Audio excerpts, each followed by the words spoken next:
بسم اللہ الرحمن الرحیم۔ میرے عزیزو، جیسے کہ اللہ تعالیٰ اس کائنات کو بنانے والا ہے، اسی طرح اس کائنات کو چلانے والا بھی اللہ تعالیٰ ہی ہے۔ یعنی اس کائنات میں صبح ہوتی ہے، شام ہوتی ہے، ہوائیں چلتی ہے، بارش ہوتی ہے، یعنی جو بھی چیز ہوتی ہے سب اللہ تعالیٰ کے حکم سے ہوتی ہے۔ تو لہٰذا وہ جو بھی کچھ کرتے ہیں اپنے وقت پر ہی کرتے ہیں۔ تو اس بارے میں ہم ایک واقعہ بیان کریں گے۔ ایک قصہ یاد آ گیا کہ ایک بزرگ جا رہے تھے، بہت سخت گرمی پڑ رہی تھی، یہ بڑی پریشانی کے ساتھ چل رہے تھے۔ اچانک بارش ہونے لگی، ٹھنڈے ٹھنڈے بارش کے قطرات جب ان کے جسم پر پڑے تو ان کی زبان پر بے ساختہ و بے اختیار ایک جملہ آ گیا۔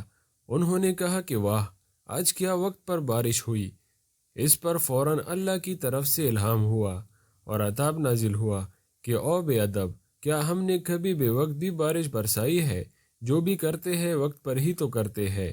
تجھے پیدا کیا تو وقت پر کیا، تجھے ماریں گے تو وقت پر ماریں گے، تجھے بخار دی تو وقت پر دیا، تجھے صحت دی تو وقت پر دیا۔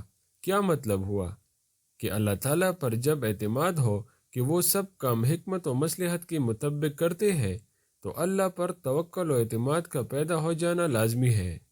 بھائیو، ہمیں اللہ تعالیٰ کے کاموں میں سوالات نہیں اٹھانی چاہیے، کیونکہ وہ جو بھی چیز کرتے ہیں اس میں اللہ تعالیٰ کی مصلحت ہوتی ہے، کیونکہ جو کچھ اللہ جانتا ہے وہ ہم نہیں جانتے۔ مجھے امید ہے ویڈیو آپ لوگوں کو پسند آئی ہوگی۔ اگر ویڈیو پسند آئی ہو تو ہماری حوصلہ افزائی کے لیے ویڈیو کو لائک کرو اور چینل کو سبسکرائب کرو۔ اللہ حافظ۔